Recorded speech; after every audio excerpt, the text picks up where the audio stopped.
如果你嘅生活同現貨貴金屬有重疊嘅話呢，都應該有睇過呢條01嘅片。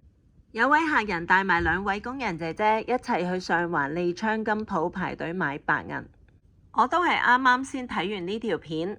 呢條片嘅標題只係描述客觀事實，銀價創咗新高，跟住有客人呢就帶埋工人姐姐第3次去排隊入白銀。睇呢條片嘅人，我諗大概可以分成3大類。第一類就係冇打算去買白銀或者黃金呢啲貴金屬嘅。第二類就係諗緊我究竟買唔買好呢？第三類就係不嬲買開嘅。咁呢3類人同一條片，佢哋接收到乜嘢信息呢？對於第一類從來冇考慮買貴金屬現貨嘅人嚟講，佢哋見到嘅係覺得呢啲人好傻，咁凍仲要去排隊，啲咁嘅嘢買嚟做乜嘢？仲要帶埋2個工人姐姐陪佢一齊受罪。喺呢個時候，唔相信亦都唔打算會買貴金屬實物嘅人呢，佢腦入邊嘅牢籠令佢聽唔到其他更加重要嘅信息。佢相信佢嘅財富係處於一個好安全嘅狀態。佢睇到呢啲人就覺得佢哋好傻，唔客氣啲講就係戇居。對於第二類想買貴金屬實物，但係又未開始買嘅人，佢哋又聽到乜嘢呢？聽到而家有限購，每人只係可以買5條，我相信係5條4兩裝嘅嗰隻銀條啦，應該係。跟住就係關注點樣先至買到呢？原來係跟人頭。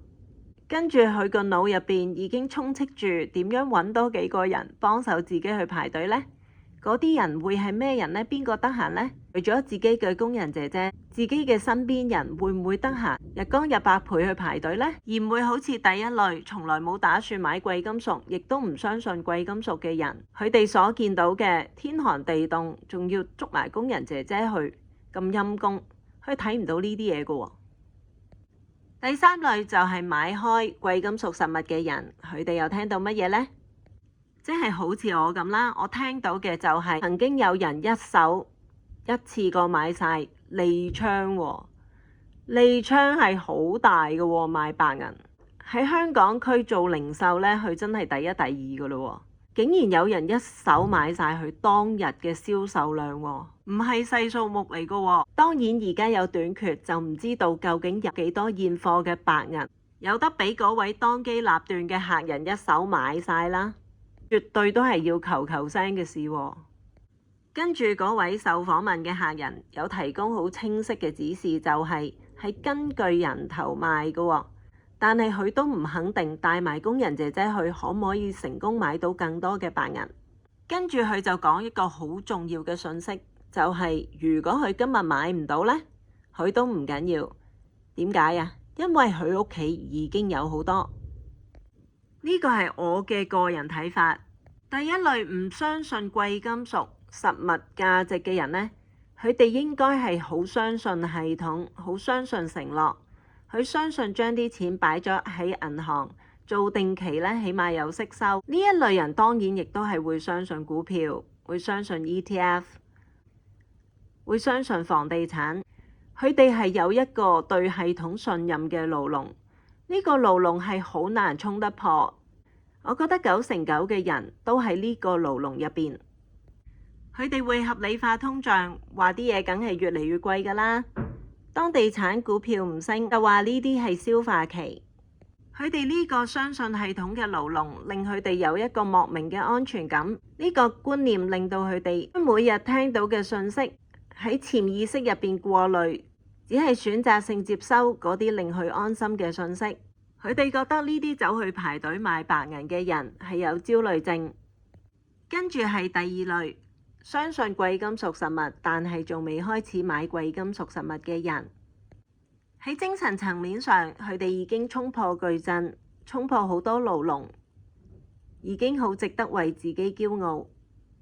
當白銀仲係10幾20蚊嘅時候，點解咁平？因為大部分人仲未開始買。佢哋擁有只係屬於好少部分人擁有嘅開明思想，接受到法幣同埋貴金屬之間嘅角力，亦擁有睇穿系統嘅穿透力。但係佢哋仲有一個自我懷疑嘅牢籠，呢個觀念令佢哋猶豫，唔敢去孤身走我路。當白銀現貨價只係10幾20蚊嘅時候，佢哋就猶豫；當白銀升穿30蚊呢個重大阻力位嘅時候，佢哋就後悔。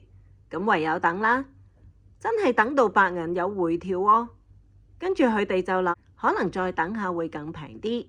點知白銀又再升，唔止升穿30，係升穿40、50、60。喺每次阻力同回調之間，佢哋嘅後悔同等待，跟住再後悔同埋等待，無限 loop， 直至白銀已經升穿100蚊。原因有好多，佢哋需要有主流媒體嘅 endorsement， 需要身邊人嘅支持同埋鼓勵。身邊人可能會同佢講，貴金屬冇息㗎喎，俾人打劫點算啊？升得咁緊要，一定會跌啦。當佢哋遲疑嘅時候，又開啲圖嚟睇下，佢哋覺得過去等於未來，又諗下，又有鬱金香爆雷，又有亨特兄弟事件。2000年嘅時候5蚊1盎司嘅啫喎，佢哋對自己嘅分析力、眼光同埋決定缺乏自信，所以一拖再拖。而家白銀現貨唔單止係升穿100蚊，仲要係好難買到。而家再望住當日極力阻止自己去買白銀嘅人，佢哋就會同你講：我叫你唔好買啫，咁你自己決定啊嘛，你做乜嘢要受我影響先得㗎？當然，任何事要成功，時機係好重要。對於第三類人，即係相信實物貴金屬價值嘅人，佢哋唔相信承諾，佢哋唔相信紙黃金、紙白銀，唔相信 ETF。佢哋知道咩叫做 counterparty risk， 咩叫做對家風險。佢哋需要對自己嘅財富有掌控、有自主權。當大家都見到黃金同埋白銀喺過去呢12個月嘅升勢咁凌厲，升到去一個地步，連普通人都察覺黃金同埋白銀升得咁緊要。識得我嘅人都知道我對吃喝玩樂係冇乜興趣，又唔中意買衫買鞋買手袋，亦都唔中意交際應酬。喺佢哋同我嘅相處之中，點點滴滴都發現我係好相信貴金屬。有啲人見到貴金屬咁升法，冇出聲冇問，但係有啲忍唔住就問我：點解你會估到嘅？我就答佢哋：我唔係估到，我係知道。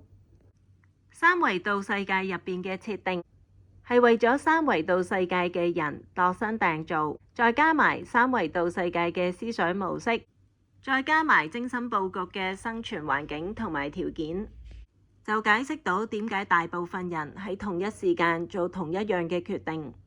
對於好多人嚟講，行一條好多人行嘅路，感覺好似好安全，因為嗰條路咁多人行，冇理由咁多人都錯㗎喎。但係當你用5維度嘅觸覺同埋思維，你就會感覺到好多嘢好唔妥，會見到個形勢開始危急。當我睇呢個 video 嘅時候，我只係見到白銀嘅短缺，同埋被訪問呢位客人嘅策略同埋部署，同埋佢善意嘅提醒。當佢講今日買唔到都唔緊要，其實佢喺度講緊白銀可升可跌。當佢解釋原因係佢屋企已經有好多，佢嘅意思係如果你手上冇低價買入嘅白銀，而家買係存在好高嘅風險。喺短短幾分鐘入邊，見唔見到嗰位客人佢嘅神色係好自若，嗰個係自信。除咗佢知道自己做緊乜嘢之外，佢亦都知道其他人當佢唔明白白銀係乜嘢一回事，亦都唔應該因為恐慌而去買。佢亦都冇鼓勵其他人買，亦都冇宣傳恐懼。佢只係陳述事實，就係有一日利昌金鋪一開門，第一位客人一手就買晒當日利昌金鋪準備要賣俾客人嘅所有銀條。另一嗰條片已經係6日前，當佢仲要1日時間去剪接，16號就係做緊90蚊1盎司。如果係19號呢，就係94蚊1盎司。而家係2026年1月26號12點55分，國際白銀現貨係報緊107個9毫半。但係唔好忘記，而家嘅國際現貨白銀報價已經同你真正可以買到白銀現貨嘅報價呢，已經係好大嘅分歧。呢個 video 純粹係個人意見分享，唔存在任何投資建議。銀價喺短期內急升，的確存在風險。喺做任何投資決定之前，一定要了解你投資緊嘅產品，同埋了解自己承受風險嘅能力。希望你鍾意呢個 video，請你 like 呢個 video。同 subscribe 我 channel，多謝。